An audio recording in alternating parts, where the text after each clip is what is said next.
Hello દોસ્તો, જય શ્રી કૃષ્ણ. આલા ખાચરની પીપળીથી ભાઈ છે ઘનશ્યામભાઈ અને બેન છે જસુબેન, અને સ્પેશિયલી અમારી વાડિયા આવ્યા હતા. અને ભાઈને મેં કીધું લાવો હું તમને વિડીયો બનાવી દઉં. ભાઈ કહે કે બેન મને કોઈ વિડીયો બનાવવાવાળું ફોન પકડવાવાળું કોઈ છે નહીં, એટલે મેં કીધું ભાઈને મેં સપોર્ટ પણ મળી જાય અને એક વિડીયો બની જાય એ હાટું થઈને હું ઘનશ્યામભાઈના ફોનમાં આ વિડીયો બનાવું છું. આપણી ચેનલ છે એ તો તમે બધાને ખબર જ છે, સૌરાષ્ટ્ર બ્લોગ, અને ભાઈની ચેનલને સપોર્ટ કરજો બધાય. અને જાત મહેનત જિંદાબાદ. ઘનશ્યામભાઈ હું તો ખાલી એટલું જ કહું કે જાત મહેનત જિંદાબાદ. હા, એમ કોઈ આપણને સપોર્ટ કરે કે ન કરે એ નથી જોવાનું. આપણે જે રસ્તે હલવી સવીને એ સત્યનો માર્ગ હોય તો એ માર્ગે હલ્યું જવાનું, જરાય મૂંઝાવાનું થતું નથી. ઓલો ભાઈ આમ કહેશે, ઓલી બેન આમ કહેશે, એ આપણે કોઈએ જવાનું થતું નથી. આપણે બે માણા અને આપણું ઘર એ આપણી હારે હોય ને તો આપણે કોઈ ત્રીજાનું જોવાનું આવતું નથી. એટલે આમાં ટાંટિયા ખેંચવાવાળા ઘણાય હોય અને સપોર્ટ કરનારાય ઘણાય હોય. એટલે કોઈ દિવસ હા એમ એટલે કોઈ દિવસ મૂંઝાવાનું નહીં. ઘનશ્યામભાઈ અમને આજે મળવા આવ્યા અને હું કેટલાય દિવસે આજે જ ગામમાં ગઈ હતી, એટલે ભાઈને અને જસુબેનને મારી વાટે બહુ જોવી પડી.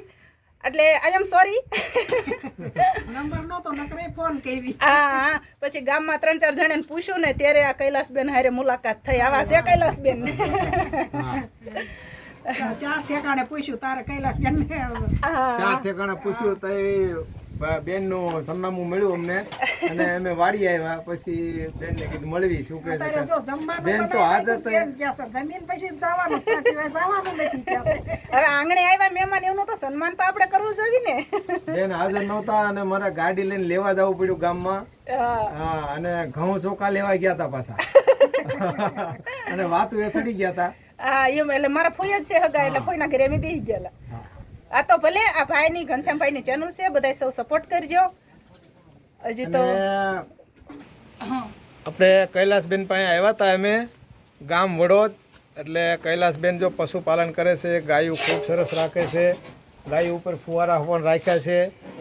અને શું વાત કરવી કૈલાસબેનની કે થોડીક એવી ટૂંકી જમીન છે અને ગાયું ઘણી બધી રાખે છે, પણ બધી બહુ સારી છે ગાયું, કાંઈ ઘટે એવું છે નહીં. ગીર પ્રોસેસ છે, ગીર ક્રોસેસ છે અને જર્સી જેવી ગાયું છે, પણ ગાયું બહુ સારી છે. અને જો આ એક માતાજી બાંધ્યા ને આમાં તો કાંઈ ઘટે એવું જ નથી. જુઓ તમે, હા, આવા માતાજી છે, આવી જ બધી ગાયું છે. પણ બેનનું એવું કેવું થાય છે કે જેટલું હાચવો ને એટલું ઢોર સારું રહે. એવું નથી કે ઢોર હાચવો કે જર્સી હાચવો કે દેશી હાચવો. જુઓ તમે ગાયનું માથે લોહી કેટલું છે. અને આ ફોગર સિસ્ટમ છે. આ કૈલાસબેન જુઓ તમે, આ ફોગર સિસ્ટમ છે. અત્યારે લાઈટ વહી ગઈ છે એટલે બંધ છે. હમણાં લાઈટ આવશે એટલે ઓટોમેટિક ચાલુ થઈ જશે. હા. અને ફોગર સિસ્ટમ ગોઠવવાથી ગાયને દૂધ ઓછું નથી થતું. અને મારા વાલા થોડોક સપોર્ટ કરજો. જો બેને એટલો સપોર્ટ આપ્યો છે, અને ગાયું જુઓ તમે બેનની કાંઈ ઘટે જ નહીં. આ વાસળીયું બાંધી છે, આ બાજુ ગાયું બાંધી, બધી ગાયું જ છે.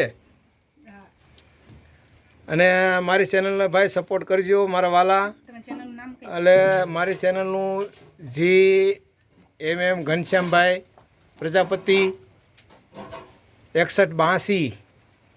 મારા વાલા થોડોક સપોર્ટ કરજો. અને જો કૈલાસબેન તમે બે વેણ શબ્દ બોલો. તો ભાઈ ઘનશ્યામભાઈની ચેનલ છે, જેમણે એમનું ચેનલનું નામ બોલ્યા, એ ચેનલને તમામ લોકો સપોર્ટ કરજો. કારણ કે એકબીજાના સપોર્ટથી જ આપણે બધા એકબીજા આગળ આવી શકશું. જય માતાજી, જય શ્રી કૃષ્ણ. હવને. હા.